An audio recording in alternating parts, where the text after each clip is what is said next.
आपने पूछा है कि सत्य जानने के लिए किस ज्ञानी का, किस योगेश्वर का हमें अनुसरण करना चाहिए या उनकी पालना करनी चाहिए। सरल भाषा में इसी प्रश्न को कहूं तो आपका प्रश्न पूछने का तात्पर्य यह है कि हमें किस ज्ञानी की बात स्वीकार करनी चाहिए। देखो, ऐसा है, हर क्षेत्र का ज्ञानी होता है। जितने क्षेत्र हैं उतने ज्ञानी हैं। आपको किस चीज की नॉलेज चाहिए, किस क्षेत्र में आपकी रुचि है, उसी क्षेत्र का ही आपका ज्ञानी होना चाहिए। सरलतम बात तो यही है। अध्यात्म में भी कई क्षेत्र हैं जो अलग अलग क्षेत्रों की नॉलेज या रुचि रखी जा सकती है। कोई तंत्रों में विश्वास रखता है, कोई मंत्रों में विश्वास रखता है, कोई टोने टोटके में विश्वास रखता है, कोई देवी देवताओं में विश्वास रखता है, कोई भूत प्रेतों में विश्वास रखता है, कोई अपने पितरों में ही विश्वास रखता है, उन्हीं को देवता मानता है, उन्हीं को भगवान मानता है। कोई संसार में किसी भी सत्य को कुछ नहीं मानता है, सिर्फ भगवान को मानता है। कोई कृष्ण को मानता, कोई राम को मानता है।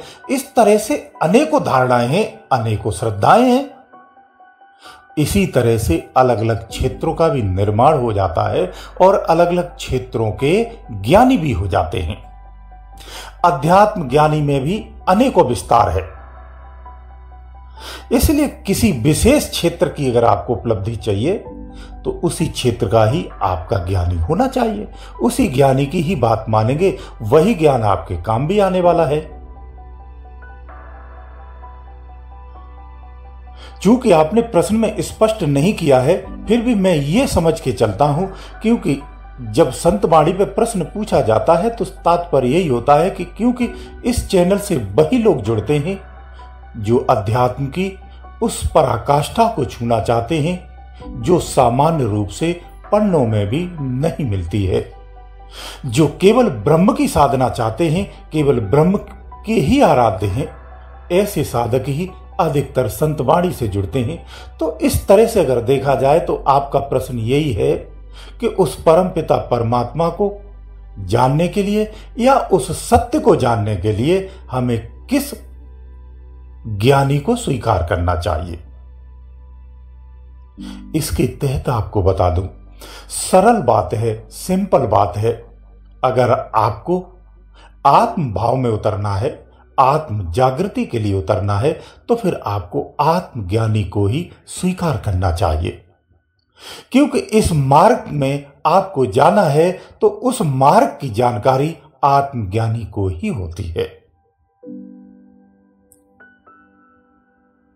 जब आपको किसी की मंत्रों की या किसी अन्य की जानकारी चाहिए तो वेद वेदताओं से आपको मिलना पड़ेगा, विद्वानों की बातों को स्वीकार करना पड़ेगा। लेकिन जब आप फिजिकल उतरते हैं, साधना करते हैं और आत्म जागृति के लिए आप उत्सुक हैं, तो फिर आत्मज्ञानी को ही स्वीकार करना चाहिए।